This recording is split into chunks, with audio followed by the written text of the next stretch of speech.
Buenas tardes a todos, supongo que me escuchan bien.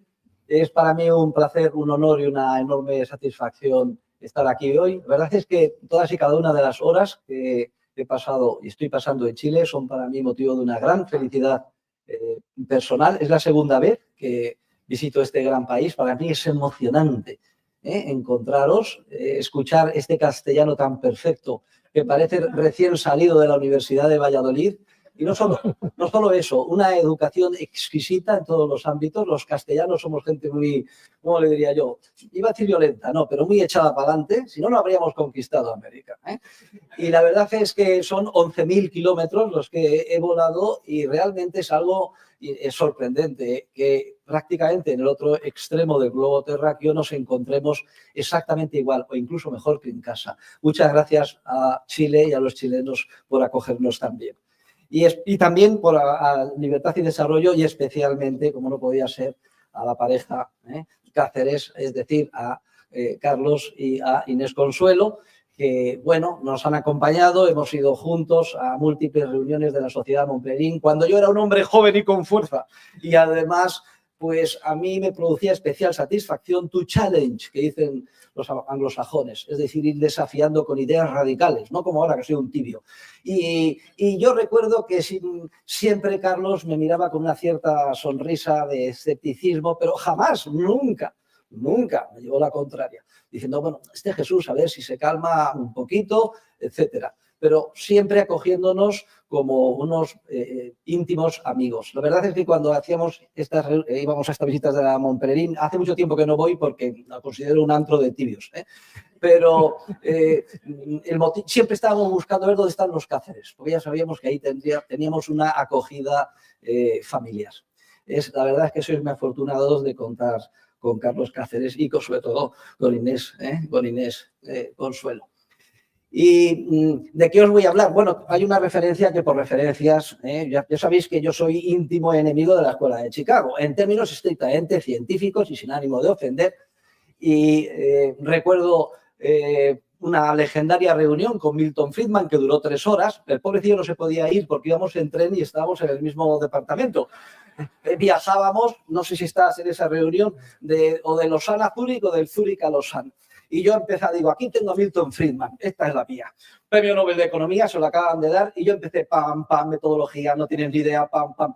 Entonces, es curioso porque yo pensé, este hombre se va a levantar, me va a dar una patada, vosotros sois muy finos y no lo decís nunca en Chile. Nosotros en Castilla, cada 2 por 3, me va a dar una patada en el culo y va a decir que qué es esto y quién se ha creído esta persona, qué impertinente es. Pues no. Me aguantó las 3 horas, lo único que decía, cada 5 minutos decía con su vozarrón, lo recuerdo como si fuera ayer, tenía un vozarrón, Milton, nonsense, Jesús, nonsense, es lo que decía todo el rato, pero aguantó las 3 horas. Pero sí que le tengo que agradecer algo a Milton Friedman, que se ha referido a Carlos Cáceres, y es que yo con 15 años de edad y ya escudriñando la biblioteca de economía de mi padre, que era una de las más completas de España, y además me había leído ya todos los libros, todos los tratados importantes, cayó en mis manos Capitalismo y Libertad. Es una edición publicada por Editorial Rialp, que es la editora del Opus en España, y yo inmediatamente me lo empecé a subrayar, pero hay algo que me llamó la atención, que es que justo en la parte inicial, en el prefacio, Milton de pasada, aquí es donde Milton se traicionó. Se refirió a que había unos radicales filósofos. Es literalmente, pueden ustedes recurrir al libro para leerlo. Y puso entre paréntesis, Hayek, Mises, y esta fue la mía. Dije, aquí hay unos tíos radicales, yo voy a por esos, me salto el libro y voy a por esos. Y esa es la razón principal por la que yo entré en contacto con 15 años con la Escuela Austriaca de Economía. Con 16 empecé la carrera de Economía y tuve la suerte de que mi profesor, pobrecillo, era un positivista, o sea, no sabía nada de esto, nos recomendó el libro de Richard Lipsey, Economía Positiva. Y ese libro, pues la verdad es que es algo admirable. En el prólogo decía el autor que había un enfoque de la economía que era radicalmente, lo dice en nota a pie de página, lo pueden ustedes ver, radicalmente lo opuesto al del autor del libro, al famoso Lipsey.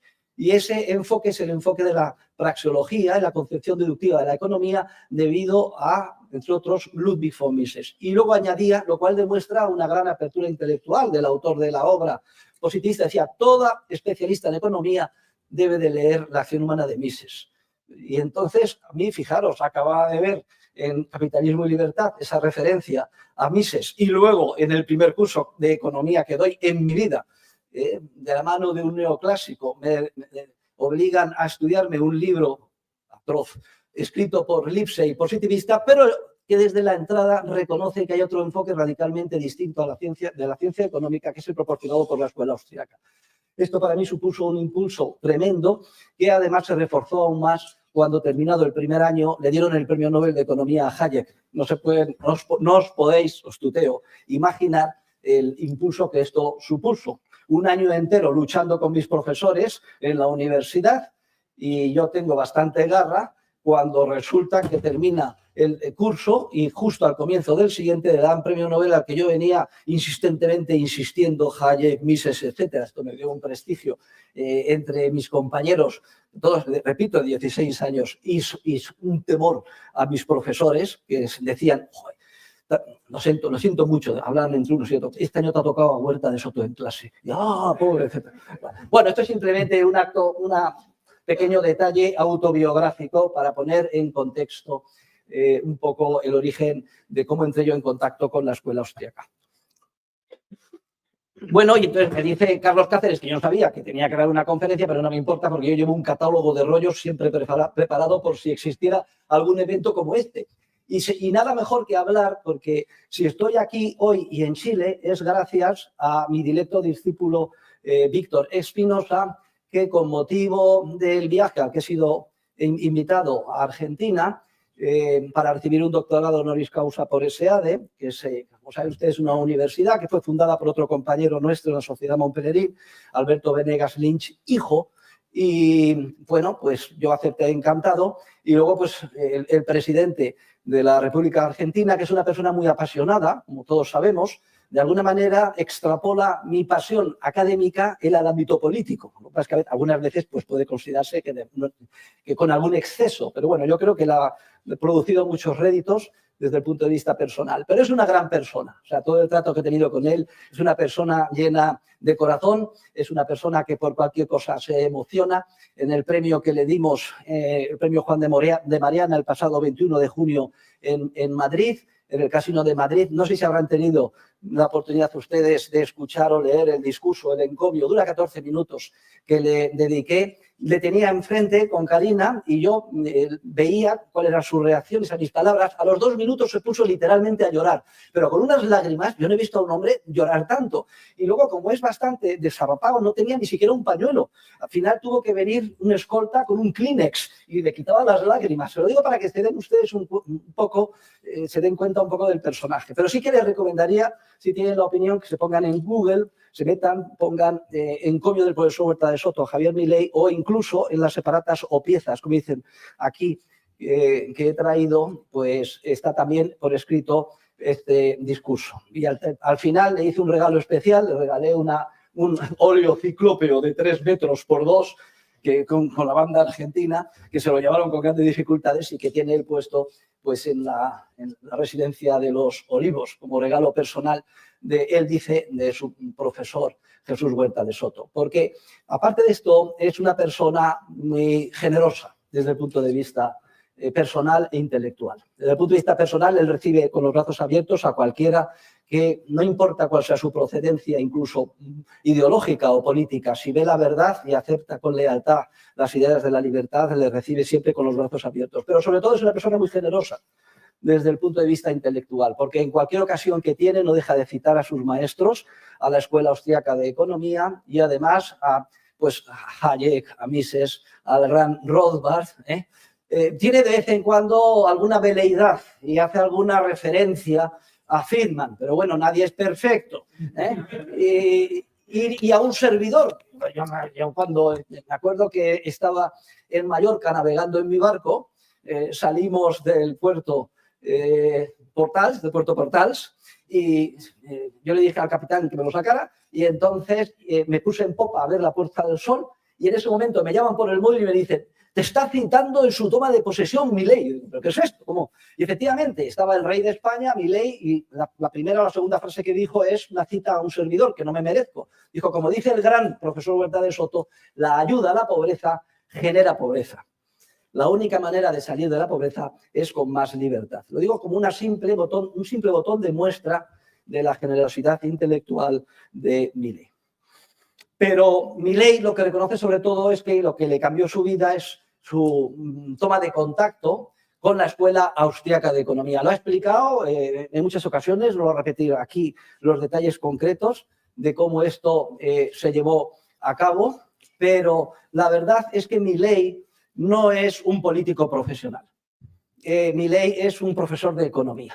Y además es un profesor de economía que ha llegado a dominar perfectamente hasta, bueno, los entresijos más profundos del mainstream, de la economía del equilibrio general, del equilibrio parcial, de la macroeconomía, etcétera, del conjunto de corrientes reaccionarias y pseudocientíficas a las que me referí ayer en mi discurso en la Universidad del Desarrollo, que, por cierto, he quedado impresionado con el campus, el color, el día que me habéis preparado soleado y el alumnado, una cosa espectacular. Bien, él siempre reconoce que vio la luz y, bueno, reunió a sus alumnos y con toda valentía, pues les dijo, miren, les quiero decir una cosa muy importante. Todo lo que les he enseñado a ustedes y lo que he enseñado a las anteriores promociones los pasados 20 años es todo mentira. A partir de ahora les voy a enseñar la verdad, que es el enfoque de la escuela austríaca. Lo digo para que vean ustedes con qué personaje, de qué personaje estamos hablando. Y lo que voy a decir ahora, en plan de comentario, la verdad es que es bastante provocador. Voy a explicar cuáles son las raíces escolásticas del pensamiento de Javier Milei. Si me permiten, es eso a lo que voy a dedicar unos minutos, porque creo que es altamente sugestivo y, de paso, con este motivo, me permite dar satisfacción a algo que me ha pedido don Carlos Cáceres. Aquí lo de don si lo utilizáis, ¿no? Como la vieja Castilla, don y doña. Bueno, don Carlos Cáceres me ha pedido, hombre, conviene que expliques un poco en qué consiste el enfoque austriaco, porque aquí somos todos de Chicago. Digo, bueno, no te preocupes, yo entiendo que por razones históricas la influencia de la Escuela de Chicago sea muy grande en Chile y además ha sido muy positiva, porque una cosa es que uno esté completamente errado en su enfoque conceptual, metodológico y analítico de la economía, y otra cosa distinta es que sea un gran amante y divulgador de la libertad económica, como de hecho lo fue Milton Friedman. Y bueno, creo que es una bendición divina que a raíz del famoso golpe pues se encargara la responsabilidad económica del país a personas pues que se habían formado en esa tradición de apoyo a la economía de mercado. Y se nota, porque hay una prosperidad en el país comparativa respecto a la Argentina obvia, y se nota pues esta influencia. Y que incluso después, con la recuperación de la democracia en Chile, en gran medida, aunque no voy a entrar aquí en detalles políticos, pues muchas de las reformas bien orientadas se han mantenido. Y si se han mantenido, supongo que en gran medida será gracias al esfuerzo en políticas públicas que hace esta institución tan señera y que hoy nos acoge. Bien, pero vayamos al corazón del asunto, porque alguien dirá, ¿y qué es esto de las raíces escolásticas del pensamiento de Javier Milei? Esto es incluso algo que me podría cuestionar y preguntar él mismo, porque si estuviera hoy aquí, el primer sorprendido de mis palabras esta tarde sería el propio Javier Milei. Pero la verdad es que a poco que profundicemos un poco, no nos debe de sorprender de ninguna manera, porque el propio Milei reconoce que su cambio de paradigma y de orientación y su principal impulso político viene de defender con total convencimiento las ideas de la libertad, que son consecuencia lógica y natural de su conversión a los postulados científicos de la Escuela Austriaca de Economía. Y hay un artículo, bueno, Milei siempre cita, que aquí ha tenido una influencia muy grande, el profesor Murray Rothbard, al que yo conocí, tuve mucho trato, Rothbard era alguien, es prácticamente indescriptible, un sentido del humor, una erudición, un inglés incomprensible de los barrios bajos de Bronx. Bueno, una cosa, yo estuve con él. La verdad es que cuando yo era joven y estaba con Hayek, estaba con Rothbard, yo no era consciente de que luego, pasados los años, miraría para atrás y diría, bueno, es una cosa legendaria, ¿no? Una cosa que inusitada, que no podía yo pensar la influencia que iba a tener después. En el año 1974 hubo una conferencia muy importante que supuso el resurgir de la escuela austriaca en el mundo. Además, coincidió con el año en el que se le dio el Premio Nobel de Economía a Hayek. Esa conferencia tuvo lugar en South Royalton y ahí de alguna forma se aglutinaron todas las fuerzas intelectuales dispersas de la escuela austriaca en el mundo y con motivo de este Premio Nobel dijeron, bueno, hasta aquí hemos llegado, vamos a dar un golpe científico en la mesa y producir un cambio de paradigma en el mundo. Y en esa estamos. Y Rothbard presentó para este congreso un artículo que se titula New Light on the Prehistory of the Austrian School, es decir, una nueva luz sobre la prehistoria de la escuela austriaca. Y la tesis del libro, la tesis del artículo, ahí está publicada en un libro todas las contribuciones, es que el origen de la escuela austríaca se encuentra nada más y nada menos que en el pensamiento de los grandes miembros de la escuela de Salamanca del siglo de oro español, es decir, del final del siglo XVI, del siglo XVII. Estos escolásticos se aglutinaron en torno a la Universidad de Salamanca, también la Universidad de Coimbra, y fueron, sin saberlo ellos, porque básicamente eran catedráticos de Derecho Civil, de Teología, de Derecho Canónico, fueron, sin ser ellos conscientes, pues unos economistas de un enorme valor. Tener en cuenta que fueron testigos de primera mano de fenómenos económicos inusitados que no se habían presentado nunca antes, como fue los efectos que tuvo la afluencia masiva de metales preciosos que llegaron de América después del descubrimiento y que produjo una tremenda revolución de los precios. Me gusta más que revolución que lo de que subida del nivel general de precios, que eso tiene Trujillo de la Escuela de Chicago. No es que los precios suban o bajan, lo que es una revolución, no hay un nivel de piscina que suba o baja, hay una revolución. Y esto es importante, lo analizaron y lo analizaron además con una perspicacia, lo analizaron con una sutileza intelectual, es el término que debería de utilizar, que es, leyéndolo hoy nos sorprende. Y bueno, hay diversas obras que avanzan en esta dirección. Por ejemplo, voy a referirme a la famosa Marjorie Grace Hutchinson. Esta fue una británica discípula de Hayek que se casó con un noble alemán y hija de un abogado británico, vivió toda su vida en Málaga. Sabía perfectamente castellano y sabía latín. Y entonces escribió un pequeño libro sobre The School of Salamanca, Readings in Spanish Monetary Theory, publicado por Clarendon Press en el año 1952, si es que no me falla la memoria porque estoy improvisando. Y este trabajo de investigación se llevó a cabo bajo la dirección de Hayek. No es una tesis doctoral, cuando se menciona esto es un error, pero fue un trabajo de investigación dirigido por Hayek.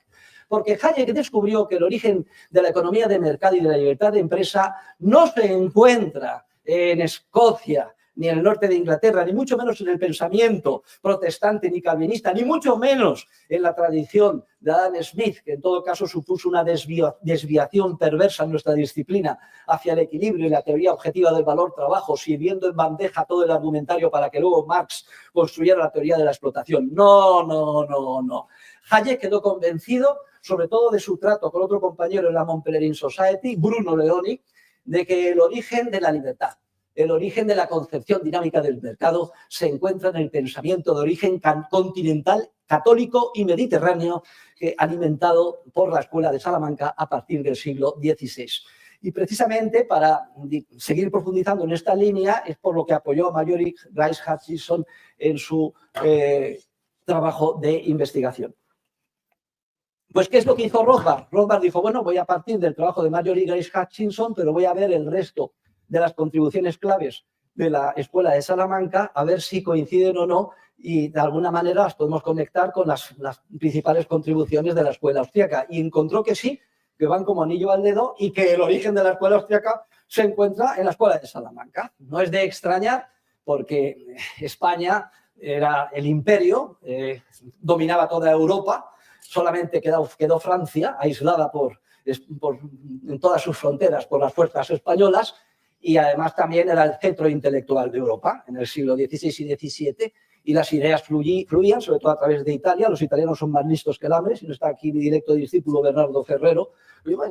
Mis manos derechas en la Universidad de Madrid son un alemán y un italiano, aparte de mi directo codirector, Miguel Ángel Alonso, que también se encuentra, y otros muy brillantes profesores. Y entonces estas ideas fluyeron y terminaron influyendo en la parte este del imperio, Österreich, que significa Austria, precisamente, del imperio español, la parte este era Austria. Bueno, si preguntáis a los austriacos, lo enfocan al revés. Dicen que el imperio austriaco, la parte oeste, era España. Bueno, no vamos a entrar con estas discusiones que tienen una importancia secundaria. Y es la tradición que terminó influyendo en Karl Menger, el fundador oficial de la escuela austriaca de economía, pero que a poco que investiguéis veréis cómo tiene citas de los escolásticos más importantes. Yo tengo una carta en mi poder de Hayek que nos escribió con motivo de la organización de la primera reunión de la Sociedad Montpellerin, que solo acepta tener reuniones en entornos liberales y democráticos y, por tanto, hubo que esperar hasta el fallecimiento de General Franco y entonces la organizamos, como recordarás,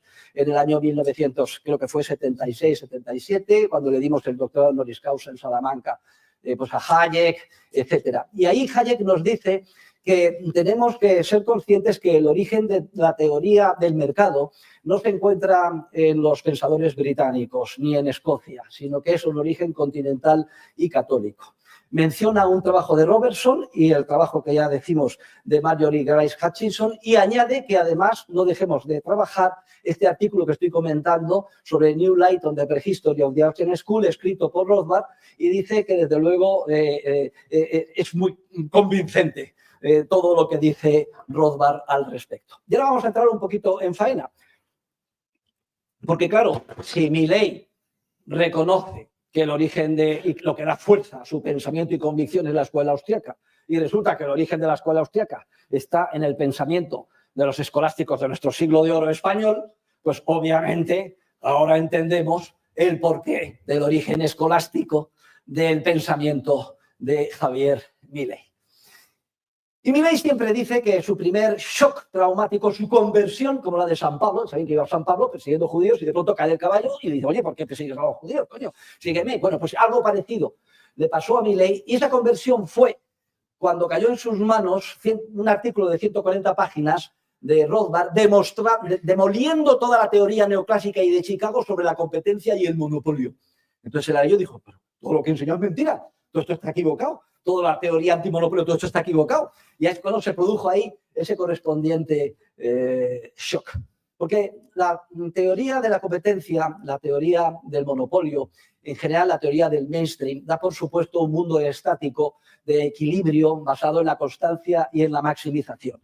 Es lo que da lugar al paradigma neoclásico, que es una de las 4 corrientes pseudocientíficas y reaccionarias en contra de la libertad a las que me refería ayer. Y resulta pues que todo parte del supuesto de que podemos hacernos con una información que nunca es posible que ningún ingeniero social ni científico pueda hacerse con la misma, porque continuamente el conocimiento o la información que se genera en el mercado nunca está dada, sino que continuamente está siendo cambiada ex novo, desde que nos levantamos hasta que nos acostamos. Somos siempre actores protagonistas de nuestra vida y continuamente descubrimos nueva información sobre fines y medios, de manera que esa información, ese conocimiento no está dado. Y entonces ya nuestros escolásticos, fíjense ustedes qué finos eran, ¿eh?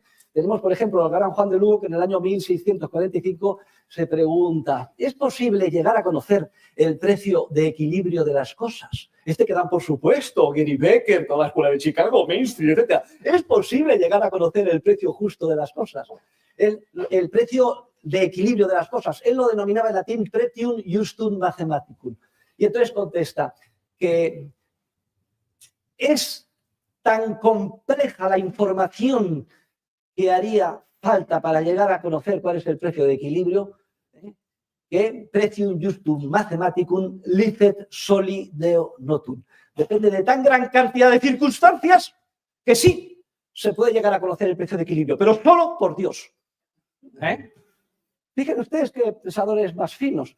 Y luego tenemos a otro cardenal jesuita español, porque de hecho la tesis de nuevo de Hayek es que el origen de la economía de mercado y de la teoría sobre la economía de mercado es un origen dominico, católico y jesuita. Nada de calvinista ni protestante. Esto es una especie de ahí anexo, digamos, un callejón sin salida que ha llevado la ciencia económica hasta ahora. Otro cardenal jesuita es Juan de Salas, un poco antes, 1627. Se pregunta exactamente, ¿podría llegar a hacerse alguna vez el gobernante con toda la información y conocimiento que necesita para dar un contenido coordinador a sus mandatos? Y, por ejemplo, discernir si en un determinado sector o industria, si es que se pudiera definir objetivamente el concepto de sector e industria, hay un monopolio porque solo existe uno haciendo una foto y entonces esto, como sabemos que son las curvas de oferta-demanda, y si resulta que son inelásticas, las de demanda, etcétera, se está explotando al consumidor, se está suponiendo con una arrogancia fatal, el título de la última obra de Hayek, que el gran ingeniero social al frente del Departamento de Defensa, sedicente defensa, de la competencia, dispone de una información que nunca puede llegar a... ¿Es posible que pueda llegar a disponer de esta información? Y contesta Juan de Salas: esa información es tan rica, abundante y variable que quas exacte comprehendere et ponderare Dei est non hominum. Es decir, que llegarla a comprender y ponderar exactamente es cosa solo de Dios, pero no de los hombres. Pero sabemos que están endiosados mis colegas del mainstream y el resto de los cultivadores de las diferentes corrientes reaccionarias pseudo científicas. Y hay otro pensador glorioso de la escuela de Salamanca, también en esta línea, que me da pie pues, para explicar un poco en qué consiste la escuela austriaca contra lo que estamos habituados. O sea, todo lo que ustedes han estudiado, todo lo que les han lavado el cerebro, lo he estudiado yo antes, o sea, que me lo sé todo perfectamente. Es todo mentira. No tengan ninguna duda. Entonces tenemos el concepto dinámico de competencia, porque lo que es una burla es que se explique un modelo estático, que se llama de competencia, y para mayor INRI, si resulta que todo el mundo hace lo mismo, vende el mismo producto, no hay ninguna separación o distinción o mejora de unos con otros, y además lo venden al mismo precio, a esa competencia la califican para mayor burla de perfecta. Oye, si una cosa, parece mentira, apaga y vámonos. Tenemos al gran Luis de Molina, y Luis de Molina explica el concepto dinámico de competencia. El concepto dinámico de competencia se lo debemos a los escolásticos y es la esencia del concepto de la competencia, entendida como un proceso de rivalidad entre los empresarios. De manera que no es una foto estática que reúne las condiciones óptimas que permita la maximización, como se imagina en su enfermiza mente, o sea, imaginaba, matemática, nuestro querido colega y distinguido premio Nobel de Economía, Gary Becker, que concebía que la economía es y solamente es equilibrio, constancia y maximización. No, no, no, no. Ya sabíamos desde hace 300 años que esto no es así, porque la competencia, dice Luis de Molina, ellos utilizaban un término muy interesante, concurrentium o concurrencia. Dice que es un proceso de emulación, emulatio, entre los empresarios, entre los ofertantes, que tiende a hacer bajar el precio. Y les recomiendo que lean el libro de Jerónimo Castillo de Bobadilla, otro escolástico como la copa de un pino. Es un manual para corregidores, escrito a comienzos del siglo XVII. ¿Los corregidores quiénes eran? Los corregidores eran las autoridades locales.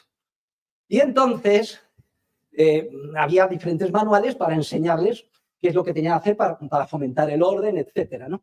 Y Jerónimo Castillo de Bobadilla escribe uno pues, de los más conocidos. Además lo escribe en castellano, yo tengo una edición original. Y ahí pues explica cómo hay que organizar el mercado para que sea espontáneo, funcione bien, etcétera. Y está perfectamente enunciada la ley de la competencia como proceso dinámico. Dice que conforme más lo que él tiene que conseguir en la feria, el corregidor, y recuerden las grandes ferias castellanas, había una gran feria castellana cada trimestre, y se utilizaban en las ferias pues, para cerrar el plazo de devolución de préstamos o los cambistas, el vencimiento de las letras de cambio, etcétera. Son la gran feria de Medina del Campo, o la feria de Medina del Río Seco o de Villalón, etcétera. Pues para que en esas ferias tengan éxito, lo que necesita el corregidor es fomentar que vayan a ellas a vender el máximo de vendedores de trigo, de lana, etcétera, porque conforme más ofertantes haya, más competencia dinámica se generará y esto dará lugar a una reducción de los precios, porque tienen la idea clara. Es curioso, aquí, si ustedes cogen el diccionario de la Real Academia Española, que en realidad es de la Academia Española de todas las academias hispanoamericanas, aunque aquí decís latinoamericanas, da lo mismo, vamos a discutir por una cuestión secundaria. Bien. Bueno, pues la verdad es que la acepción correcta del idioma castellano es que la competencia es un proceso de rivalidad, escucharlo. No definen un modelo estático de competencia perfecta, de equilibrio y de ajuste. Pero no paran aquí las grandísimas contribuciones de los escolásticos, sino que es importantísimo, el centro de todo se encuentra en la concepción subjetiva del valor. Aquí la primera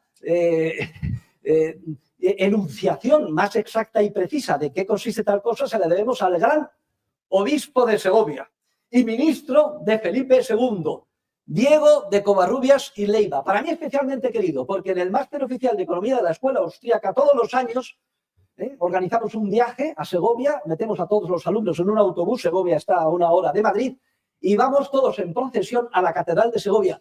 Les invito a que lo hagan, si visitan, si quieren coger un avión 11.000 kilómetros, no dejen de ir a Segovia. Y en la Catedral de Segovia, bueno, pues tienen en una pequeña capilla, colindante con el claustro, ahí está enterrado el gran Diego de Covarrubias y Leiva. Nosotros hacemos una ofrenda floral y un pequeño rezo, considerando que él es el fundador de la concepción subjetivista del mercado y, por tanto, de la Escuela Austríaca de Economía. Y dice Diego de Covarrubias y Leiva que el valor es algo subjetivo, que depende de la apreciación subjetiva de los hombres. Lo llama él common estimatio, la estimación común de los seres humanos. Dice, ¿cómo? Coma, incluso aunque tal apreciación sea alocada. En latín, insana, es como lo escribe. Estoy citando de memoria, pero bueno, yo tengo la primera edición de la obra y una de las cosas que hacemos con todos mis estudiantes es llevarles, invitarles a comer a mi casa. A todos van de 3 en 3. Este es un trabajo ímprobo que lleva, se pone a la espalda a mi mujer. Son legendarios los estudiantes chilenos por la cantidad de solomillos que consumen. Yo me acuerdo que Víctor Espinosa se zampó 3 o 4 solomillos. En segundo lugar, Celis. Si Víctor se comió 5 solomillos, Celis se comió 3 o 4, uno menos. Pero bueno, mi mujer decía, pero vaya por Dios, qué hambre pasan estos chicos. Bueno, entonces dice Diego de Covarrubias que el valor depende, es una apreciación subjetiva que depende de la estimación de los seres humanos, aunque esta estimación sea alocada. Y además pone el siguiente ejemplo. Dice, en latín, triticum, el trigo, tiene exactamente la misma naturaleza objetiva en España que en las Indos. Entonces le llamaba las Indias, todavía no se llamaba América a esto, ¿no? Dice, y sin embargo, se valora mucho más en América que en España. ¿Cómo puede ser tal cosa? Dice, porque lo estiman mucho más en América que en España. Entre otras razones, de explicación de por qué esa estimación subjetiva es distinta, tiene influencia pues, los gustos, las valoraciones, la escasez relativa, que cuidado, el concepto de escasez para los austríacos no es una cuestión objetivamente discernible ni medible desde fuera, sino que también es estrictamente subjetiva. Luego, entonces, chapó para Diego de Covarrubias. Y esto es una tradición que es la que hereda directamente la Escuela Austriaca de Economía. Tenemos la gran tragedia de la desviación protestante y la bifurcación hacia un callejón sin salida que debemos a Adam Smith. La verdad es que lo de Adam Smith y sus acólitos y sucesores fue una tragedia para nuestra disciplina. Hizo tabla rasa de contribuciones que ya se conocían, como la teoría subjetiva del valor, la cambia por una teoría objetiva, según el cual el valor es algo intrínseco a las cosas, y además ya directamente lo que faltaba, que piensa que está determinado por el coste de producción de las cosas y como el coste protagonista es el trabajo incorporado por la teoría del valor-trabajo, que luego Ricardo y compañía ya esmerarían en completar. En pocas palabras, le sirvió en bandeja toda la teoría marxista de la explotación o plusvalía, Carlos Marx y sucesores. Realmente, yo cuando en la sociedad Montpellier, por eso he dejado de ir, me encontraba colegas todos muy orgullosos, generalmente anglosajones, porque son unos chauvinistas.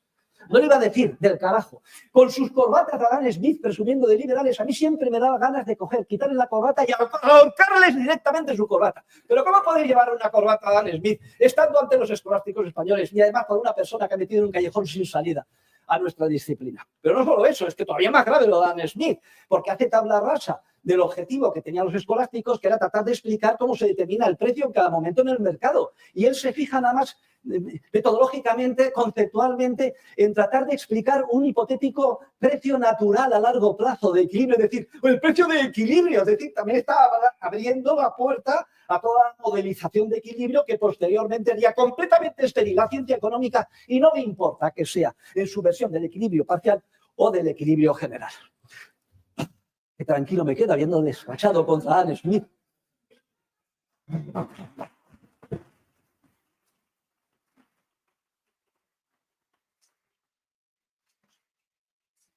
Claro, daros cuenta que para la pobre España con complejo de inferioridad, leyenda negra, hemos sido los que hemos martirizado a América, la España de la Inquisición, la España oscurantista frente a las luces del mundo protestante anglosajón. Estábamos siempre capidisminuidos y, sin embargo, ahora descubrimos que el origen del mercado, de la libertad y de la economía correcta está en nuestro propio país. Debemos de estar orgullosísimos. Es realmente emocionante. Y ese ha sido mi mensaje científico a lo largo de los años. Y tengo que decir que estoy muy orgulloso porque he hablado del chauvinismo intelectual en el ámbito de la economía de lengua inglesa. La verdad es que es el más extremista, el más imperialista y el peor de todos. Pero también está el chauvinismo francés. ¿Para qué hablar de él? Pero no hace muchos años se publicó por Presse Université de France, la editorial universitaria más importante en Francia, pública además, una enciclopedia de la historia del liberalismo en Europa. Y para mí, uno de los motivos de mayor satisfacción profesional como académico fue que me encargaron que el capítulo introductorio lo redactara yo, reconociendo nada más y nada menos que la Francia de la Revolución Francesa, tremenda revolución, la diosa razón, cuna del socialismo, etcétera, no fue la cuna del liberalismo, sino que la cuna del liberalismo se encuentra en el pensamiento católico de nuestros escolásticos del siglo de oro. Chapó a los franceses que por lo menos tuvieron la humildad de reconocerlo, cosa que no han hecho los anglosajones hasta ahora.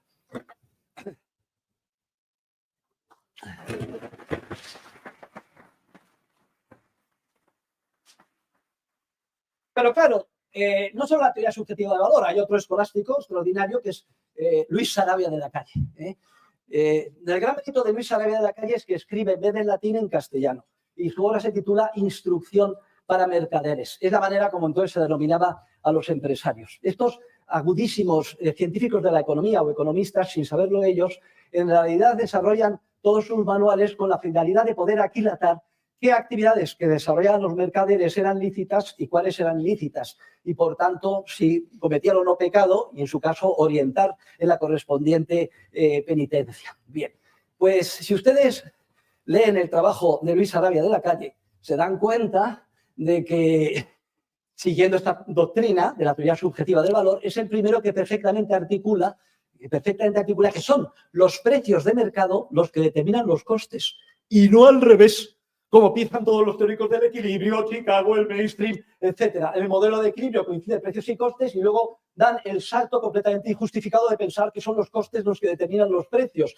siguiendo una intuición burda del pequeño comerciante tipo tienda de Margaret Thatcher que recibe una mercancía con un coste, le añade un markup y entonces lo pone ahí como una skin price, y entonces parece que sí, que tiene cierta lógica, que son los costes los que determinan los precios. Pues no, señor. Ya Luis Sarabia de la Calle dice que no son los costes los que determinan los precios. Dice que ni los costes, ni los trabajos, ni los riesgos de que hace la mercancía determina el precio, sino que el precio está determinado por la valoración subjetiva. Pero además es que es obvio, parece mentira. ¿Cómo tenemos todas estas escuelas, los millones que nos gastamos en los departamentos, en hacer libros obtusos y en pagar a profesores? Pobres profesores, no los voy a criticar, si los profesores somos gente normal, que nuestro único defecto es que solo enseñamos lo que sabemos. Tampoco se le puede pedir peras al horno, pero ¿qué es esto de decir que son los costes los que determinan los precios? Si los costes determinan los precios, ningún mérito ni dificultad tendría la actividad empresarial en el mercado.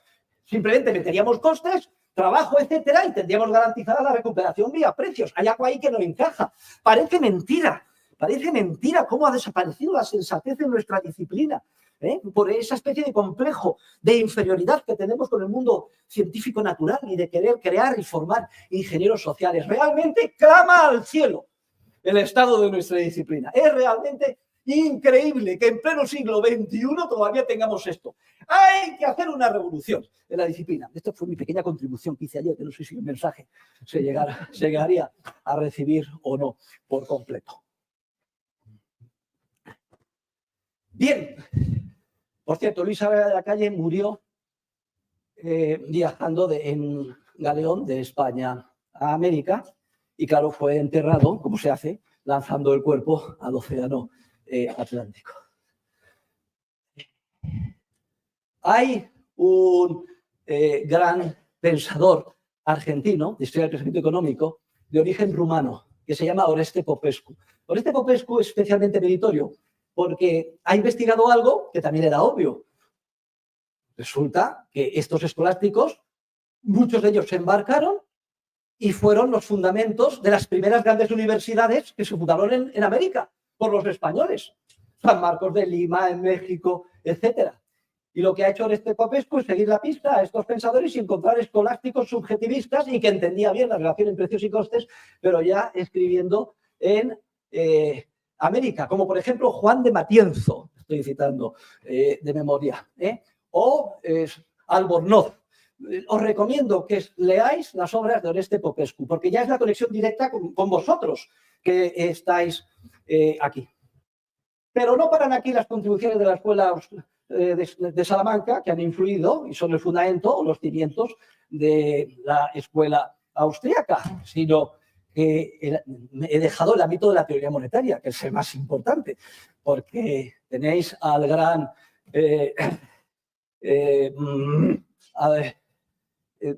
doctor Navarro, Martín de Azpilcueta, para mí muy querido, porque su primo hermano, era Juan de Azpilcueta, con cargo a las rentas de nuestra finca, el señorío de Sarria de Navarra, pagó la estancia en la Universidad de París de San Francisco Javier. De hecho, eso fue lo que convenció a tu abuelo para adquirir la finca. Le ofrecieron 3 fincas maravillosas y esta era asquerosa, llena de zarzas, no se podía hacer nada con ella. Pero dijeron, aquí hay una carta en la que se demuestra que con las rentas de esta finca se financiaron los estudios de San Francisco Javier. Y tu abuelo dijo, directamente la compro. Y la convirtió en un vergel y estáis todos invitados si vais a España y quedaréis realmente sorprendidos. Una finca pequeña, de 1.200 hectáreas, pero en el norte, casi al lado del País Vasco, pues realmente espectacular y con cuyas rentas se pagaron los estudios. Se conoce como el señorío de Sarria en Puente la Reina, es el camino de Santiago, a 20 kilómetros al sureste de Pamplona. Entonces, Martín de Azpilcueta es el primero que articula muy bien la teoría cuantitativa del dinero, o sea, que nada de Friedman, la ecuación de intercambio. No sé cómo vamos de tiempo, pero yo tengo 5 minutos. Yo tengo una capacidad ilimitada, me tienes que dar 10. Okay. En realidad no descubre la teoría cuantitativa del dinero, sino que la descubre Copérnico, o la articula Copérnico unos pocos años antes en su obra De Monetae Cudendae Ratio. Pero el primero que la articula con detalle es a Martín de Azpilcueta, que dice que allí donde abunda el dinero, el precio del dinero cae y, por tanto, el valor de las cosas, manos, obras, etcétera, es mucho más alta. Y dice que es mucho más alto el precio de las cosas en España que en Francia o en Alemania. De hecho, la segunda ley que determina si estamos ante un buen economista, esto es también importante.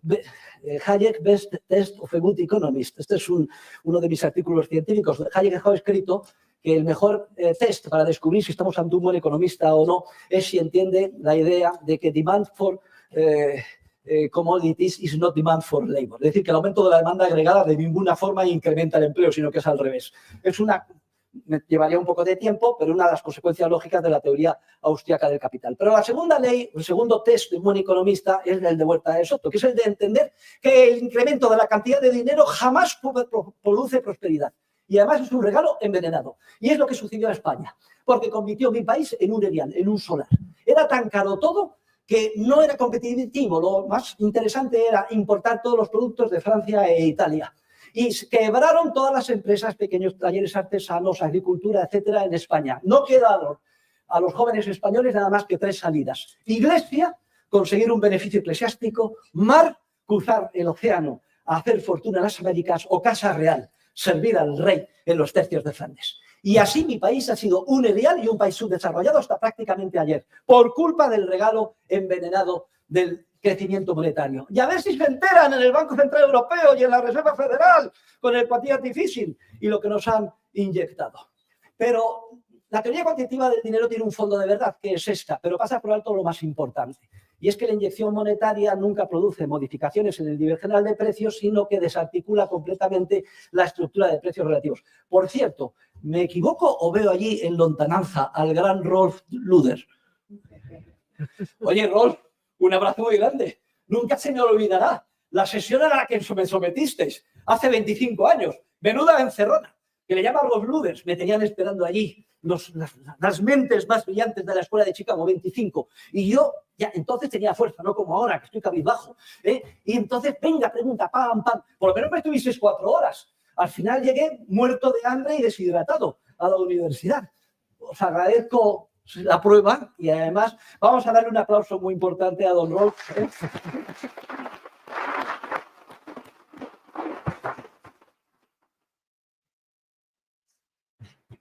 Oye, Rolf, esto se agradece a que he tenido 2 desprendimientos de retina, me han puesto unas lentes de última generación y me dijo mi oculista, vas a ver perfectamente. Yo me fijo, pero si está ahí don Rolf Luder, además no has cambiado nada. Esta es igual que hace 25 años. Me alegro mucho de que hayas tenido la gentileza de venir a escucharme. Y los escolásticos, una de las cosas que pone de manifiesto es que hay una diferencia esencial entre el contrato de depósito y el contrato de préstamo. Una cosa es depositar y otra cosa es prestar. Y que se comete un gran delito si aquel que recibe un depósito de un bien fungible se apropia de él para cualquier fin, sea trigo, aceite o sobre todo el bien fungible por antonomasia, que es el dinero. Aquí tenéis los deliciosos análisis de Luis Araya de la Calle, que además tiene una teoría incipiente, embrionaria, austríaca del ciclo económico y demuestra cómo, aunque esto da lugar, cuando se apropian los bancos, crean dinero bancario, da lugar a una prosperidad solo a corto plazo, luego se revierte y todo se va al traste, como decía Tomás de Mercado o Domingo de Soto. Ahí está implícita la teoría austríaca del ciclo y hay más una conexión directa con Javier Milei, porque uno de los objetivos de Javier Milei es cerrar el Banco Central y dolarizar, como ya sabéis. Dificilísimo, tiene en contra todo el mundo. Es decir, su equipo, como es lógico, el Banco Central, con el que hablamos, Bausili, no quiere hacerse dar aquí, morir desangrados.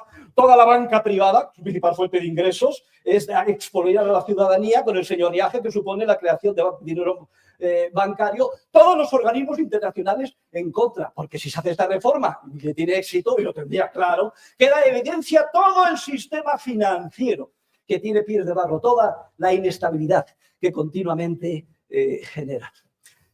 Porque los escolásticos fueron los primeros que se dieron cuenta que los depósitos forman parte de la oferta monetaria exactamente igual que el dinero en efectivo. Luis de Molina lo llamaba quirographis pecuniarum, dinero escritorario, cuando hacen el asiento fraudulento de los bancos, hoy legitimado, no voy a decir que vayan a la cárcel, préstamo con cargo a depósito, están creando de la nada depósitos, medios fiduciarios o sustitutos monetarios perfectos, lo cual tiene un efecto igual que el de la afluencia masiva de dinero, es decir, la segunda ley del profesor Huerta de Soto, regalo envenenado que conduce a largo plazo a la pobreza. ¿Qué tragedia es que este gran descubrimiento de los escolásticos de nuestro siglo de oro fuera completamente olvidado? Y que 300 años después, cuando se produce el debate entre la Currency School, la escuela monetaria, y la Banking School, al final triunfa la sensatez del análisis de la Currency School y la ley bancaria de Pill's Bank Act, de 19 de febrero de 1844, se establece la obligatoriedad del coeficiente de caja del 100%, pero qué pena, solo para la emisión de papel moneda, una de las formas de los medios fiduciarios. Como se había olvidado entonces que los depósitos son exactamente igual que papel moneda, no se exigió lo mismo para la emisión de depósitos a la vista. Y entonces fue un triunfo científico, pero fue una victoria pírrica, porque lo único que hicieron los bancos a partir de entonces es redirigir su negocio de la emisión de papel moneda a la emisión de depósitos. Se exigieron, continuaron los ciclos de burbuja, crisis, se desprestigió completamente la ley, cada vez que había una crisis bancaria tenía que hacerse una excepción, se creó un prestamista de última instancia que fue el Banco de Inglaterra, se dio el privilegio para imprimir libras de papel para salvar de los apuros a los bancos quebrados y que muchas personas que saben lo que supone y la tragedia que supone la quiebra de una banca, sobre todo para los depositantes, etcétera, etcétera. Y así hasta hoy. Es increíble que todo el sistema financiero occidental y del mundo de las mal llamadas economías de mercado tenga su origen en que se olvidara algo que ya habían descubierto nuestros escolásticos en el siglo de oro. Que el quirographis pecuniarum, los depósitos forman parte de la oferta monetaria exactamente igual que el papel moneda y que los bancos privados, cuando actúan con reserva fraccionaria, crean dinero virtual que distorsiona completamente y genera malas inversiones y pone las semillas de profundos ciclos económicos y una inestabilidad que es autodependiente como la droga, como el estatismo, que a su vez justifica la existencia del Estado y así sucesivamente. Y termino. Gracias. Voy a terminar porque Carlos le veo que es una persona que se me está poniendo nervioso y además el profesor Huerta de Soto cuando coge carrerilla y eso que ahora estoy un poco debilucho, como ven ustedes, pues a lo mejor no se sabe cuándo puedo terminar. Y es que resulta que la famosa motosierra de Milei también es de origen escolástico. Toma del frasco, Carrasco. Es de origen escolástico. Y aquí tenemos al gran Juan de Mariana. El padre Juan de Mariana, que fue el hijo ilegítimo de un clérigo de la Catedral de Toledo, entonces nos abortaba. Decía, el pecado de la carne, si somos débiles, que se va a hacer, incluso los clérigos, nos abortaba, y entonces lo que se hacía, pues cogía a la niña y se la llevaba a una familia donde tenía el hijo, etcétera. El hijo salió más listo que el hambre, entró a la orden de los jesuitas, terminó de catedrático enseñando en París, tal, y luego recaló en una celda de los jesuitas, orden recién creada entonces, o sea, de tufillo, digamos, de demasiado novedad respecto a los dominicos, en Toledo. El padre Juan, gran padre Juan de Mariana, tiene una obra genial que se titula Tratado sobre las enfermedades de la compañía.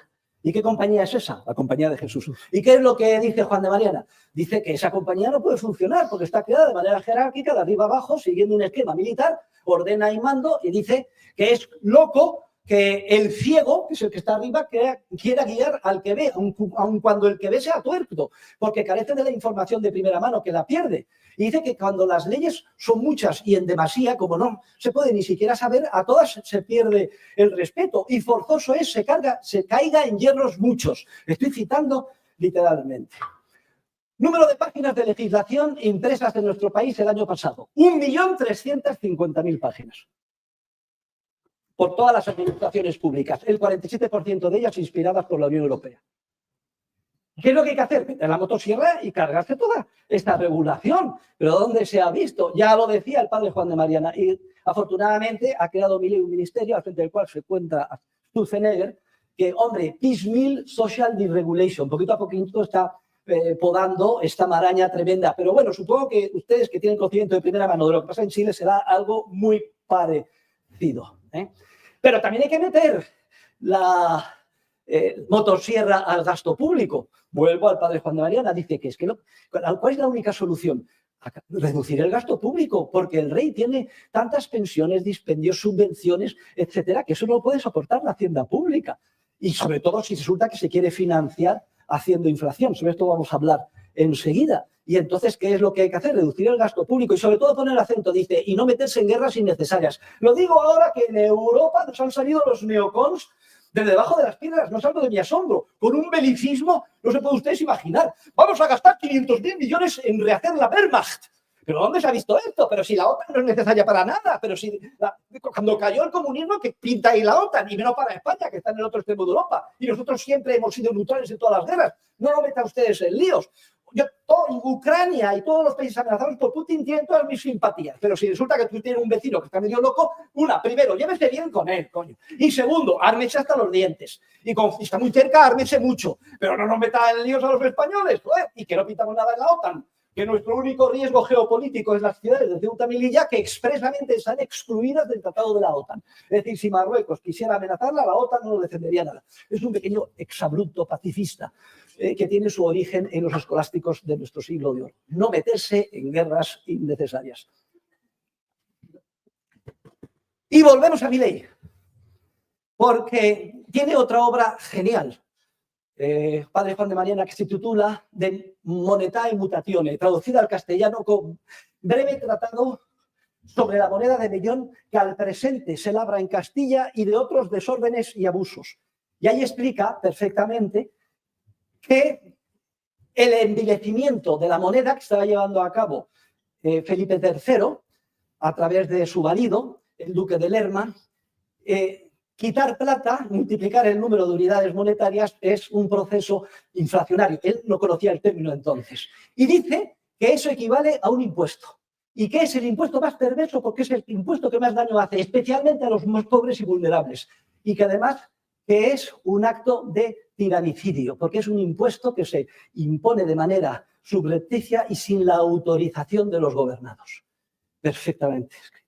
Y desarrolla en su obra de Reges Regis Institutionis sobre el rey y la institución real, que le encarga Felipe II como manual para formar al futuro Felipe III, unas instrucciones o consejos para su hijo. Y ahí desarrolla él la teoría del tiranicidio. Dice que no solo es lícito, sino que es una obligación asesinar al tirano. Y entonces describe cuáles son las características del tirano. Y una de ellas es, característica típica del tirano, establecer impuestos sin el consentimiento de los ciudadanos. Luego, entonces está clarísimo, junto una cosa con la otra. Cualquier persona que haga inflación, participe en la inflación, sea jefe del gobierno, sea presidente del Banco Central, sea Jerome Powell, sea Christine Lagarde, me da lo mismo. Cualquier responsable o parlamentario que de alguna manera justifique hacer inflación, bien sea vía monetización del déficit público o mantener a los banqueros prebendarios que actúan con esa reserva fraccionaria, son reos del delito de tiranicidio y por tanto hay que cortarles la cabeza. Sin embargo,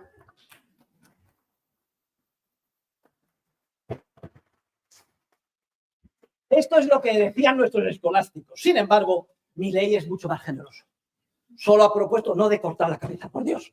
Nada más crear un delito imprescriptible. Lo tienen ustedes en una de las lecciones o folletos que he repartido, por el cual se declararía delito imprescriptible, monetizar el déficit público, hacer inflación, se procesaría e ingresarían en prisión todos los responsables. Imprescriptible es que si luego ganaran los kirchneristas y dejara de ser delito no pasa nada, porque cuando ganaran los otros se volvería a poner en activo y todos a la puñetera cárcel.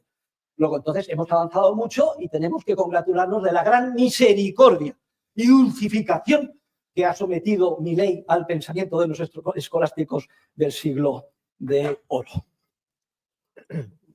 Y termino. Ahora termino de verdad. Carlos, me mires cada vez más nervioso. Lo que muy poca gente sabe es que cuando Thomas Jefferson y los grandes padres de la patria americana están dilucidando si se levantan o no contra su rey natural, el rey de Inglaterra, Jefferson encuentra su inspiración en nuestros escolásticos. Jefferson era un enamorado del Quijote. Jefferson se estudió a fondo todas las obras del padre Juan de Mariana y especialmente la historia de España del padre Juan de Mariana. Es una historia escrita desde la perspectiva de la oposición entre la libertad y la coacción, en la que se caracteriza de tiranos, y por tanto los que habría que eliminar, a los grandes tiranos alocados de la historia, Filipo de Macedonia, Alejandro Magno, Julio César, Napoleón, todos. Y entonces es muy afortunado Jefferson, porque el capitán Stevens, en el año 1699, traduce al inglés la historia de España del padre Juan de Mariana. Por cierto, tengo en mi casa la primera edición inglés traducida por el capitán Stevens de la historia de España. Y Jefferson, está todo documentado, envía a sus merodeadores a comprar todos los ejemplares que encuentre en Europa de expedición inglesa y se las entrega con una carta a Madison y sus compañeros. ¡Leer esto! Y una vez que estudian la tradición de nuestros escolásticos, ya deciden que tienen plena justificación y legitimidad desde el punto de vista del derecho natural para levantarse contra el rey tirano inglés. Luego, el origen de los Estados Unidos de América se encuentra también en nuestros escolásticos del siglo de oro español.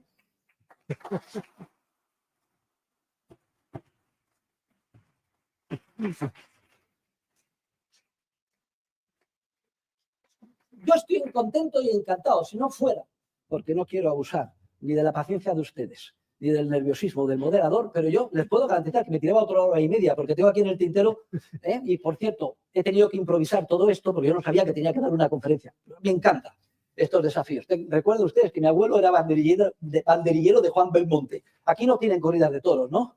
Bueno, pues un toro es, como os voy a explicar a ustedes, como una locomotora con cuernos así de grandes, en las que tienes tú que ir a pelo en pecho, a torearlo, poner unas banderillas y luego matarlo directamente. Y terminé, y con esto termino mi conferencia hoy, comparando a Javier Milei, gran animalista, como saben ustedes.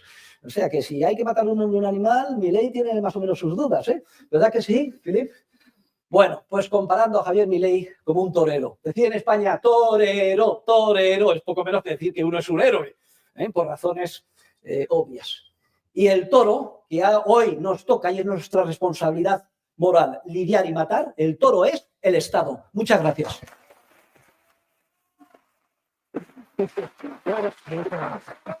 Espero que me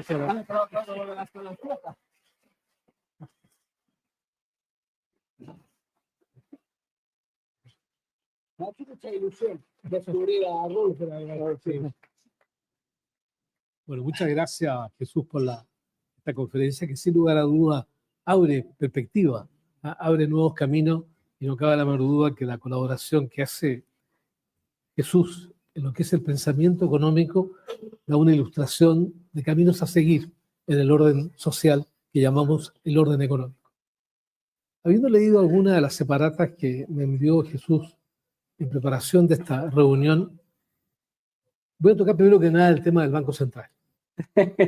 Porque habiendo sido presidente del Banco Central y teniendo acá al frente un consejero del Banco Central, creo que sería interesante conocer una opinión tuya y también que nos pudiera señalar cómo es el proceso de transición. Te comento, entiende que aquí en Chile tenemos un Banco Central autónomo e independiente, establecido en la Constitución Política del Estado, aprobado el año 1980, que establece la presencia de un Banco Central autónomo e independiente, cuya única misión es la estabilidad de precios, integrado por un consejo de 5 personas, que están elegidas por el Parlamento y luego definidas por el presidente de la República, duran en su cargo y son inamovibles durante un periodo de 10 años y se van renovando uno cada 2 años. Pero tiene un aspecto, entiende, que probablemente se conoce poco y a mi juicio es un elemento diferenciador de otros bancos centrales. Al Banco Central le está prohibido entregarle recursos de crédito al Estado, salvo una sola excepción, una ocasión de guerra previamente calificada por el Consejo de Seguridad Nacional. O sea, hay una muralla, una defensa para efectos de evitar que el financiamiento, los déficits fiscales, sea provisto por el Banco Central. La pregunta que te quiero formular, dada la existencia de esta institución, que durante 35 años ha cumplido su función propia de la estabilidad de precios y la ha cumplido con mucho éxito, ¿cómo sería el proceso de transición de un banco ya establecido a una sociedad económica en la cual no se da la presencia del Banco Central? Bien, primero, me parece admirable tu país y que hayáis sido tan serios institucionalmente. La primera cosa, reconocerlo. Segundo, no seáis ilusos. Vamos a ver. No penséis que hay un tribunal constitucional independiente e inamovible. Todos los tribunales constitucionales del mundo están nombrados por el Ejecutivo. Y hay diferencias de grado, pero dependen. O sea, no hay separación de poderes. Tal cosa es imposible. Tercero, en la Constitución de la moneda única europea, del euro, se establece exactamente la absoluta independencia y que bajo ningún concepto se podrá financiar nunca. Y que el objetivo es el de estabilidad.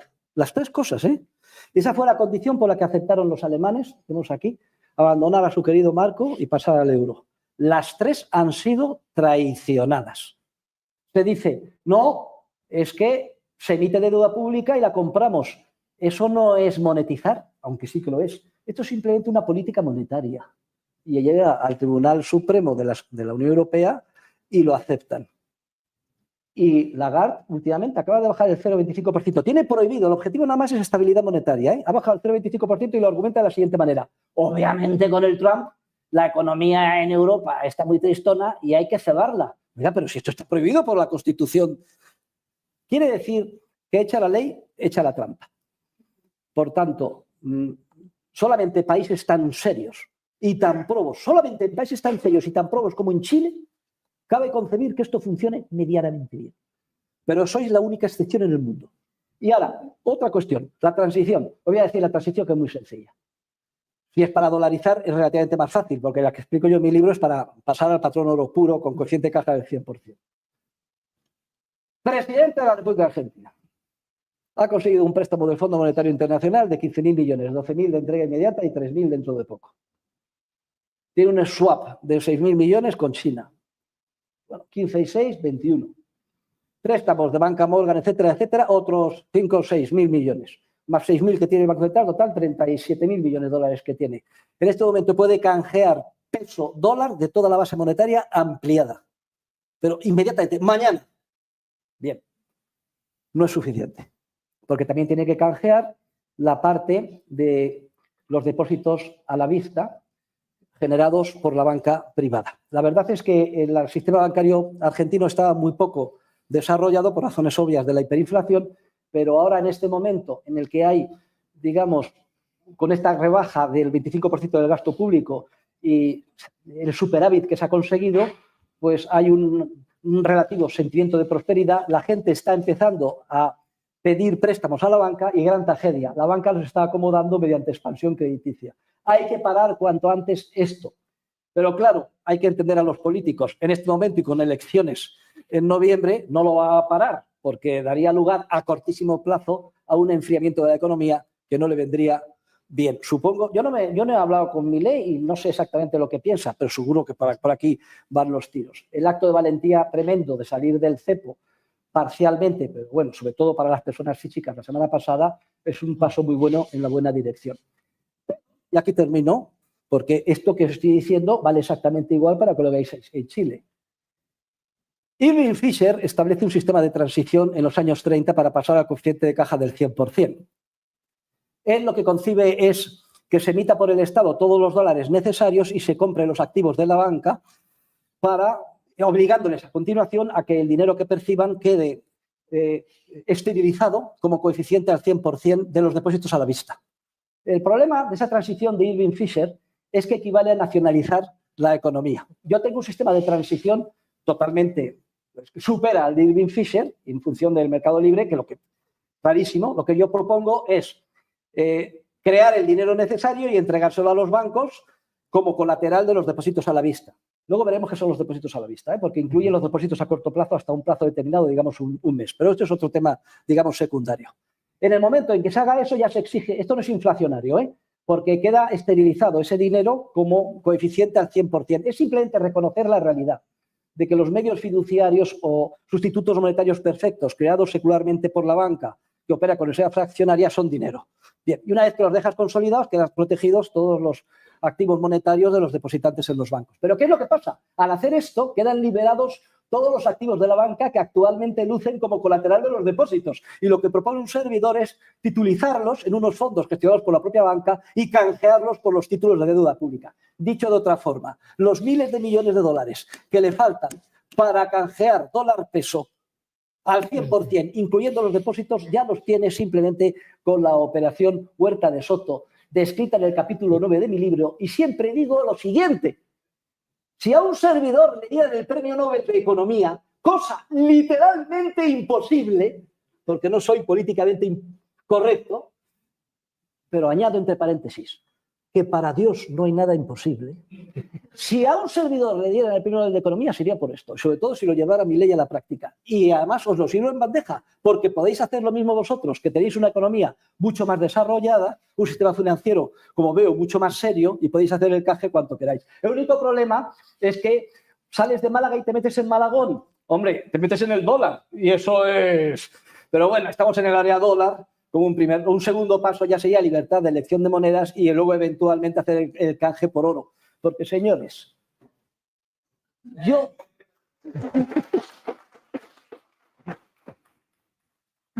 desde que salgo de mi casa hasta que vuelvo y siempre viajo con dos cosas. Una con esta, que es un crucifijo, y otra con mi moneda de oro, que es mi criptomoneda, lo único en lo que creo.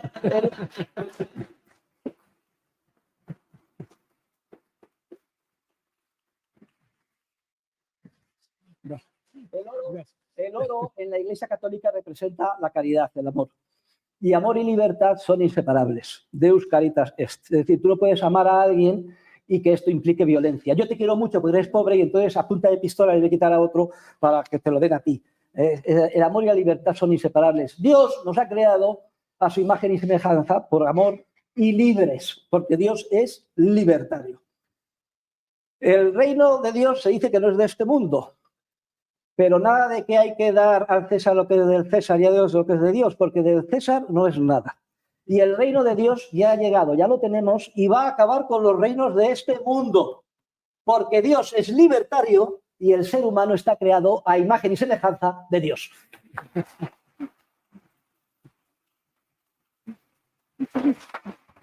Gracias. Gracias, Rubén. Me quiero hacer una segunda pregunta, oye, que está vinculada con un paper que leí, escrito por ti, por supuesto, en que deja a mi juicio algunas interrogantes que me interesaría si las pudiera elaborar. Solo una. Dice, señalas totalmente lo siguiente: es posible impulsar el desmantelamiento del Estado con las enseñanzas de la ciencia económica y agregas, y esto para mí es lo importante, incluso la justicia, el orden público y la prevención, represión y sanción del delito serán proporcionadas por los procesos de mercado basados en la cooperación voluntaria. Sin lugar a dudas que esto abre preguntas. Y fundamentalmente, ¿de qué manera esto que tú calificas como el orden espontáneo puede resolver los temas principalmente vinculados con la justicia y con el orden público? Bueno, pues muy sencillo, porque la justicia es un sistema para resolver los conflictos de los particulares y aquí sí que tenemos de primera mano indicios de cómo funcionaría en un mercado libre protagonizado por los seres humanos de a pie y con la capacidad inmensa de la creatividad humana empresarial para solucionar los problemas. Sabemos lo que es el arbitraje y cómo funciona el arbitraje, ¿eh? Bien, en cuanto a la prevención, represión y sanción del delito, bueno, yo no sé en Chile, pero es que las empresas privadas de seguridad en España nos defienden a todos, incluyendo al gobierno y a los ministerios. Estamos hablando de Prosegur, Securitas, etcétera. Obviamente no podemos saber hoy las soluciones concretas que dará el mercado para los problemas y los desafíos conforme vayan planteándose. Si lo supiéramos hoy no sería conocimiento de mañana, sino es de hoy, pero tenemos indicios de por dónde irían las soluciones. Y lo que podemos estar seguros es que sería un sistema mucho más eficiente, barato y sobre todo moral, porque reduciría al mínimo la coacción. Esto de que cada uno vaya porque se consideren que las calles son públicas y que puede ir donde estime conveniente, esto en una sociedad civilizada donde se ha visto. Todas las calles tendrían privadas o serían urbanizaciones, habría que conseguir un permit, etcétera.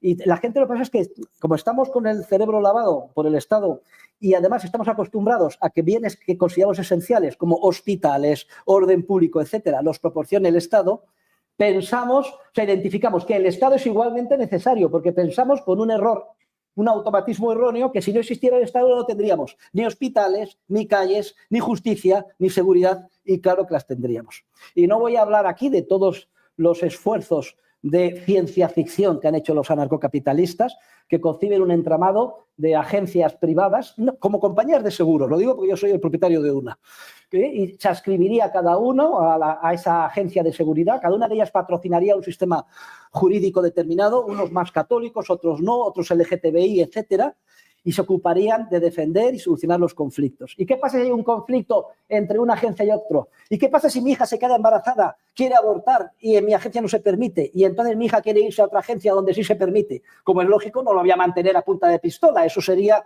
violar el principio de una agresión, que es la esencia de la libertad. Y entonces ella se cambiaría de agencia. ¿Y qué va a haber? ¿Una guerra a muerte entre las agencias? No, son muy costosas. Previamente llegarían a un acuerdo de tipo contractual entre ellas que solucionarían a priori esos casos. Señores, no tengan ninguna duda.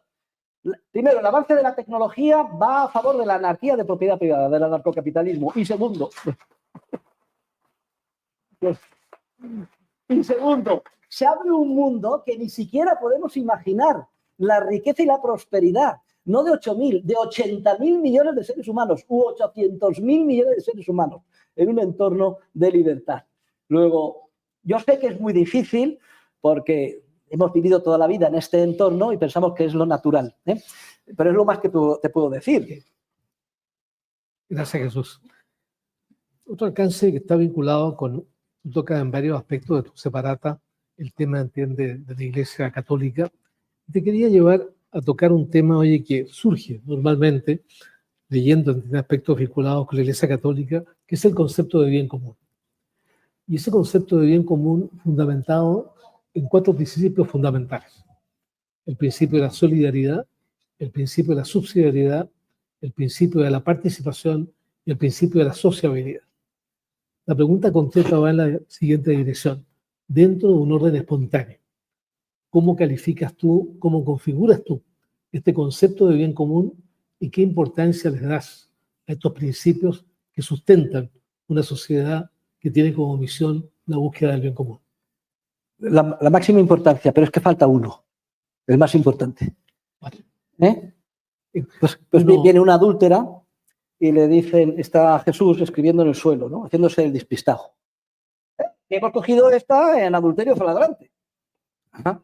Y que Moisés nos manda a apedrearla. Y sigue el tío escribiendo. ¿Qué hacemos? Y sigue escribiendo. ¿Qué hacemos? Y al final, mira, dice, a ver, que el que no haya pecado, coja la primera piedra y la tire. El principio que te falta para el bien común es el principio de no agresión. Jamás se utiliza la violencia. Ahora, si tú me dices que esos 4 principios magníficos pueden justificar coger a punta de pistola a uno para dárselo a otro, entonces no hay bien común. El bien común solo lo genera la economía de mercado, el orden espontáneo de mercado, la libertad y el sistema capitalista. Eso es el bien común y nada más.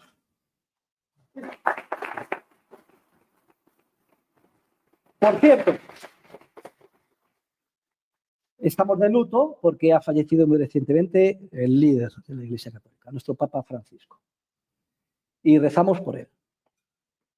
Y estamos tranquilos, porque Dios es tan infinitamente misericordioso que incluso los pecados y los errores más graves los perdona.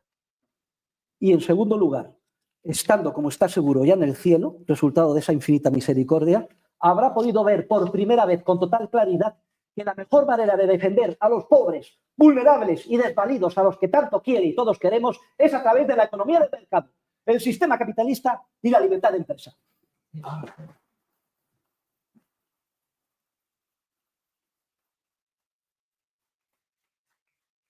Siguiendo con la idea de estos principios fundamentales, y probablemente habría que agregar este principio elaborado por Jesús Huerta de Soto, vinculado con el principio de la subsidiariedad y el principio de la solidaridad. Normalmente se colocan como elementos antagónicos y otros ven esto como elementos complementarios. ¿Cuál sería tu apreciación dentro de un orden social?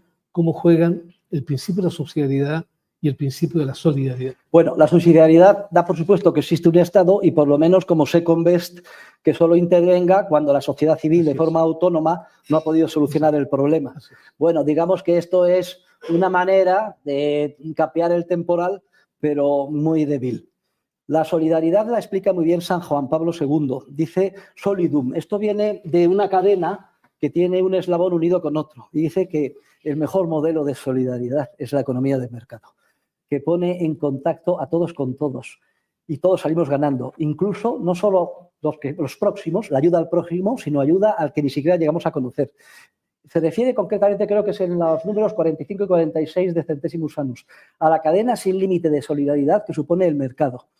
El mensaje que yo quiero enviar es un mensaje primero, un mensaje de optimismo. Si es que tenemos la verdad, encaja todo, encaja la ciencia, encaja la ética, encaja la religión, etcétera. Tenemos que hacer mucha formación dentro de la Iglesia Católica, pero pobrecillo, los clérigos, si es que no saben. Hemos editado un libro escrito por 2 discípulos míos del Opus que se titula Economía para sacerdotes. No sé si lo habéis recibido aquí. Hemos vendido miles y miles. Vamos, yo estoy distribuyendo a todos los sacerdotes de España, que son 14.000, explicándoles esto, porque están todos los días en el púlpito pidiendo siempre por nuestros gobernantes para que Papá Estado descubra todos los problemas, les ilumine y nos ayude a los demás. Que no tenéis que pedir por eso, coño. Que lo que tenéis que pedir es por los seres humanos de a pie, para que seamos capaces de descubrir los desajustes sociales, las oportunidades de ganancia que hay y acumular capital, que es lo que favorece a los más vulnerables. Y esto no está en las preces de la Conferencia Episcopal Española, supongo que tampoco en la de Chile, si es que queda alguien después de la limpia. Pues, vale, bien. Como ven ustedes, el sentido del humor es muy importante y la ironía castellana también. Otro comentario, Jesús. En el año 2023, un investigador de Libertad y Desarrollo, José Miguel Aldunate, elaboró un documento que se denominó el dilema liberal: defender los principios o llegar al consenso. Pregunta que es válida en los acontecimientos políticos que surgen en un régimen de democracia representativa: buscar el consenso o defender las ideas. Bueno, es que vamos a ver, el liberalismo, bueno, para empezar, yo dejé de ser liberal aquí en esta tierra, Precisamente hace 25 años, en una reunión de la Montpellerín, yo vi la luz como San Pablo, salvo a las distancias, y me di cuenta que el liberalismo, aparte de ser pecado, como dice el padre Ripalda en el clásico catecismo español, es una mariconada, no sé si lo decís, lo de mariconada en Chile, y además es científicamente imposible. El liberalismo clásico lleva dentro de sí mismo la semilla de su propia destrucción. Una vez que acepta la existencia del Estado, aunque sea mínimo, Es imposible limitar su crecimiento. Si algo hemos contribuido los teóricos de la economía es a demostrar, a través de la Escuela de Elección Pública y otras, que es imposible limitar que crezca. Es decir, el liberalismo como proyecto político ha fracasado. Sin embargo, hay que decir que la gran revolución liberal de nuestros mayores, empezando por José de San Martín, gran padre de la patria, también de Chile, Perú, etcétera, ¿no? Se levantó contra el antiguo régimen, que era la monarquía española, no te jodes, nosotros. Bien, y además con éxito. Y los constitucionalistas, liberales, etcétera, les debemos mucho, pero sobre todo, si queremos ser leales a lo que nos entregaron, el testigo que nos entregaron, debemos de reconocer que la continuidad natural y legítima del liberalismo que ellos defendieron está en la revolución anarcocapitalista que tenemos que impulsar en este sitio. No nos podemos quedar diciendo las mismas cosas que hace 200 años, pero contesto a tu pregunta. El libertarismo, que no liberalismo, y que yo defiendo, no es un consenso. No es un talante de respeto, de ninguna manera. Es simplemente renunciar al ejercicio de la coacción y de la violencia, nada más. Pero como es lógico, esto supone que cada uno puede probar su estilo de vida como estime conveniente. Pero no supone que yo, estilos de vida que considere profundamente inmorales, no pueda utilizar todos los medios pacíficos para denunciarlos. Y esa es mi obligación. Luego, nada de consensos, nada de... Hombre, yo entiendo que la tradición constitucional, democrática, liberal, británica, respetuosa. Miren, todo esto, estamos en otro paradigma. Estamos en el paradigma de las redes sociales y en el paradigma de la verdad. En ese consenso de talante se llevan el gato al agua a los que más gritan. ¿Y la democracia en qué se ha convertido? Obviamente, es un sistema perverso, basado en la mentira y en la compra de votos con dinero robado mediante impuestos. Y ante esta situación, estamos en situación de supervivencia. Nuestra misión es defender las ideas con total puridad y sin hacer ninguna concesión en el mundo de las ideas. Y eso sí, sin ejercer nunca la violencia ni la amenaza de violencia física.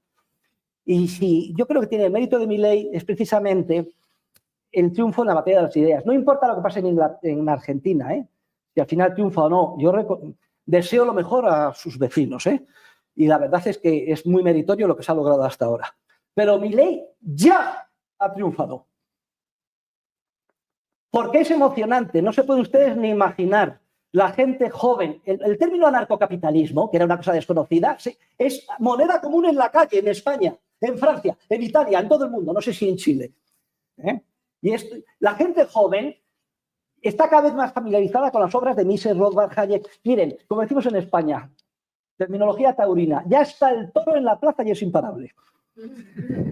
Y aquellos que sigan anclados en el seni del respeto constitucional, etcétera, hombre, claro, estamos en un entorno democrático, habrá votaciones y elecciones, pero no dejéis de denunciar sin ceder ni un ápice el error allí donde se encuentre. Esa es mi recomendación. Luego, por tanto, al final, pues sí, vamos a ver, el anarcocapitalista tendrá que llegar a acuerdos con los liberales clásicos, bienvenidos sean los pasos en la buena dirección liberalizadora. Si conseguís convencer de que una ley sea menos mala, bienvenido sea, pero el anarcocapitalista no se queda ahí. Sabe que el objetivo es seguir adelante y sigue con su empeño en el objetivo final. Porque si tú vas en plan suave, te comen el terreno inmediatamente. Sí, pues.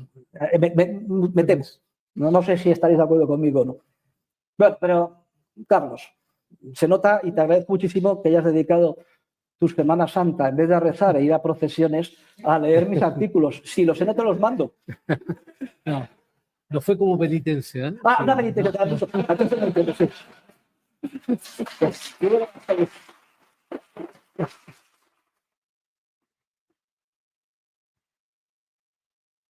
Te quiero formular una última pregunta, Jesús. Tocaste también mucho el tema de lo que llamas tú la función empresarial. Y me pareció interesante la relación que haces entre la ética y la eficiencia.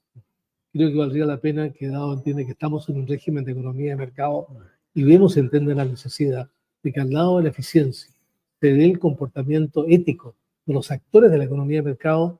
¿Qué apreciación ves tú? Esto es muy importante.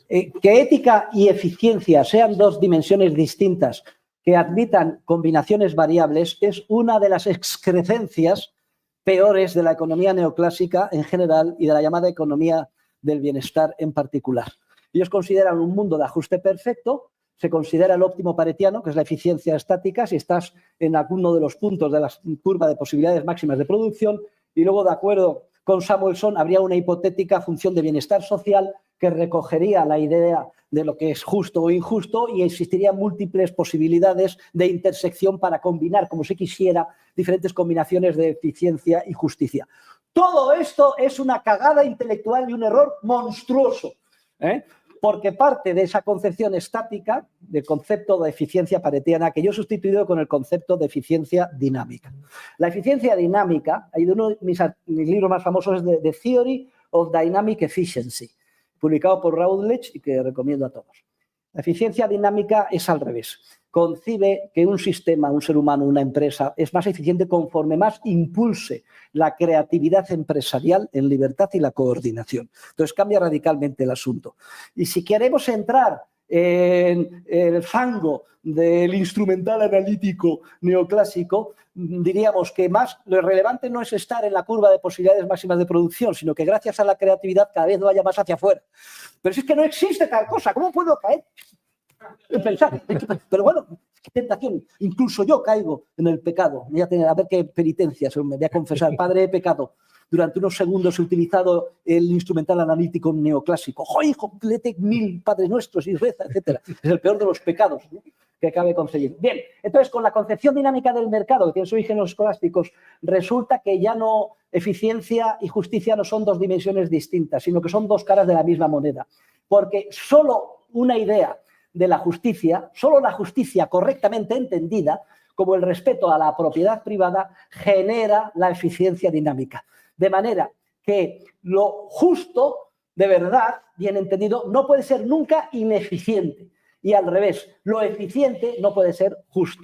Y una de los principales errores dentro del ámbito de la Iglesia Católica en general y del Papa Francisco, que en paz descanse en particular, es el de considerar que el derecho de propiedad, bueno, eso está muy bien, pero es un derecho secundario, no es un derecho prioritario, sino que todos los recursos están hechos por Dios para todos los hombres. Eso es un gravísimo error, porque parte de desconocer la naturaleza creativa con que nos ha creado Dios a su imagen y semejanza. Pero afortunadamente Francisco ya ha visto la luz y ya es de los nuestros.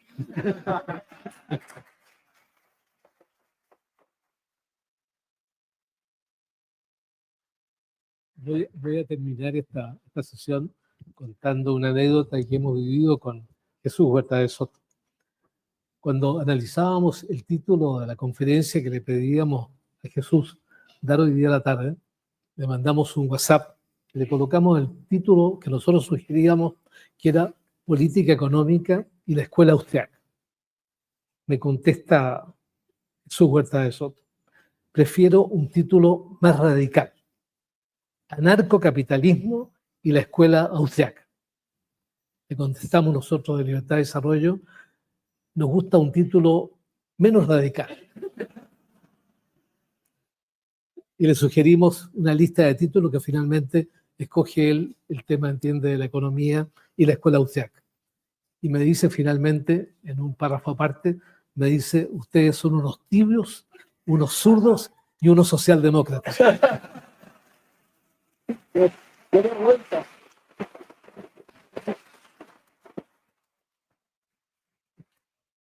Pero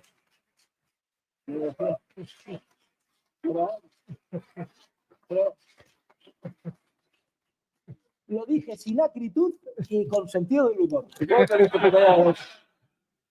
Bueno, muchas gracias, Muchas Jesús. gracias.